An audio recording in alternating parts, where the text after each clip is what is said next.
Student learner YouTube চ্যানেলে তোমাদের সকলকে স্বাগত জানাই। আজ আমাদের আলোচ্য বিষয় তৃতীয় শ্রেণীর গণিত বিষয়ের সেকেন্ড সামারেটিভ এক্সাম অর্থাৎ দ্বিতীয় পর্যায়ক্রমিক মূল্যায়নের একটা উত্তর সহ নমুনা প্রশ্নপত্র নিয়ে।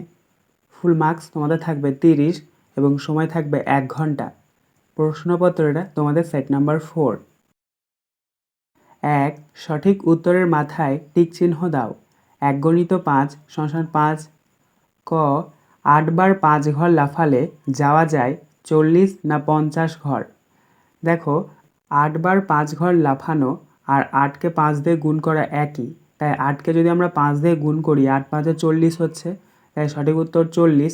40-এর ওপর আমরা টিক চিহ্ন দেবো। খ 1 ঘন্টাতে হয় 30 মিনিট না 60 মিনিট। সঠিক উত্তর হবে 60 মিনিট, তাই এটার ওপর আমরা টিক চিহ্ন দেবো। গ 11 থেকে 3 বিয়োগ যায় 4 বার না 3 বার। দেখো 11 থেকে যদি আমরা 3 বিয়োগ করি তাহলে আমাদের ভাগফল বেরোবে 3, তাই সঠিক উত্তর হবে 3, তাই 3-এর ওপর আমরা টিক চিহ্ন দেবো। ঘ 32 সংখ্যাটি জোড় না বিজোড় সংখ্যা। সঠিক উত্তর হবে জোড়, তাই জোড়ের ওপরে আমরা টিক চিহ্ন দেবো।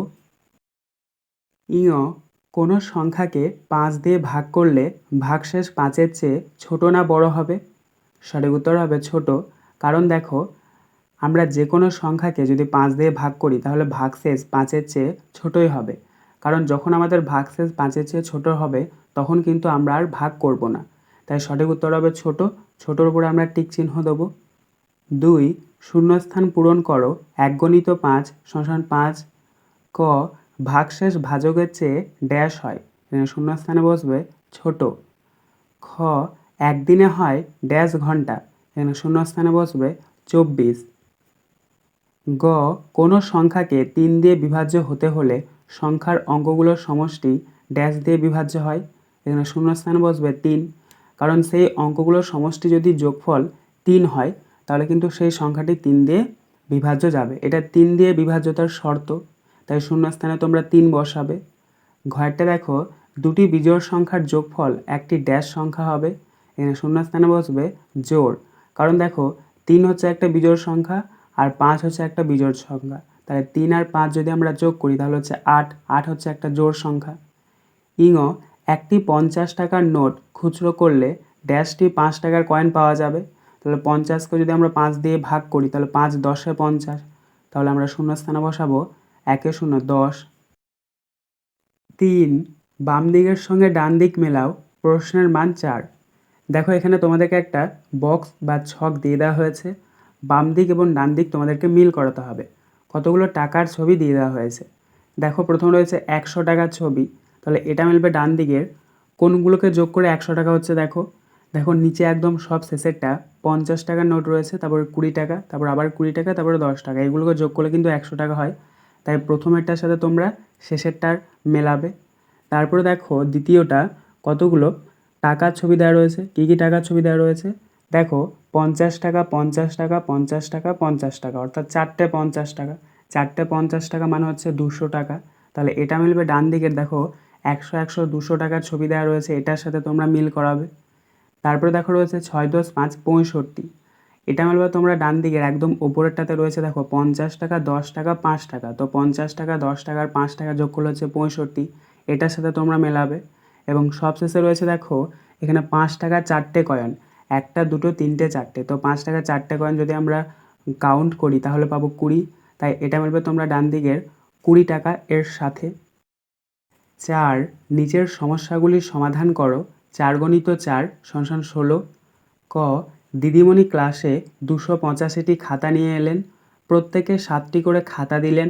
দিদিমণি কতজনকে খাতা দিলেন এবং কতগুলি খাতা তার কাছে থাকলো? উত্তর, এটাকে তোমাদেরকে ভাগ করতে হবে। প্রথমে তোমরা ভাগের যে বক্সটা করে সেটা করে নেবে, মাঝখানে তোমরা লিখবে 285, বাঁ দিকে তোমরা লিখবে 7। প্রথমে তোমরা নিয়ে যাবে 7 × 4 = 28, 28-এর নিচে 28 লিখবে, নিচে একটা দাগ দেবে, বিয়োগ চিহ্ন দেবে, বিয়োগ করে নেবে। দেখো 5 আছে, 5 নেমে যাবে, আর 28 থেকে 28 বিয়োগ করলে 0, বাঁ দিকে 0 বসে না। আর একবার তোমরা নিয়ে যাবে 7 0 0, ওপরে 0, 5-এর নিচে 0, আবার একটা দাগ দেবে, বিয়োগ চিহ্ন দেবে, বিয়োগ করে নেবে। 5 থেকে 0 বিয়োগ করলে 5, আর যাবে না। এক্ষেত্রে আমাদের ভাগফলটা বেরোলো 4 × 0 = 40 এবং ভাগশেষ বেরিয়েছে 5। অতএব দিয়ে আমরা উত্তরটা লিখে নেব, দিদিমণি 40 জনকে খাতা দিলেন এবং 5টি খাতা তার কাছে থাকলো। খ, গোপার দাদু গোপাকে 40 টাকা 50 পয়সা দিলেন। গোপা 7 টাকা 50 পয়সার ফুচকা ও 5 টাকার আলু কাবলি খেয়েছে। এখন গোপার কাছে কত টাকা আছে? উত্তর, প্রথমে তোমরা লিখবে গোপা মোট খাবার খেয়েছে 7 টাকা 50 পয়সা যোগ 5 টাকা। তো 7 টাকা 50 পয়সা আর 5 টাকা যোগ করলে আমরা পাবো 12 টাকা 50 পয়সা। তার নিচে তোমরা লিখবে টাকা পড়ে আছে সমান সমান 40 টাকা 50 পয়সা বিয়োগ 12 টাকা 50 পয়সা। তো 40 টাকা 50 পয়সা থেকে যদি আমরা 12 টাকা 50 পয়সা বিয়োগ করি তাহলে পাবো 28 টাকা। তাহলে নিচে তোমরা লিখবে অতএব এখন গোপার কাছে 28 টাকা আছে। গ, একজন ঘুড়ি বিক্রেতা 148টি ঘুড়ি বিক্রি করেছেন। প্রতিটি ঘুড়ির দাম 6 টাকা হলে তিনি মোট কত টাকার ঘুড়ি বিক্রি করেছেন? উত্তর, এটাকে তোমাদেরকে গুণ করতে হবে। প্রথম তোমরা লিখবে 148, তার নিচে লিখবে 6, নিচে একটা দাগ দেবে, গুণ চিহ্ন দেবে, গুণ করে নেবে।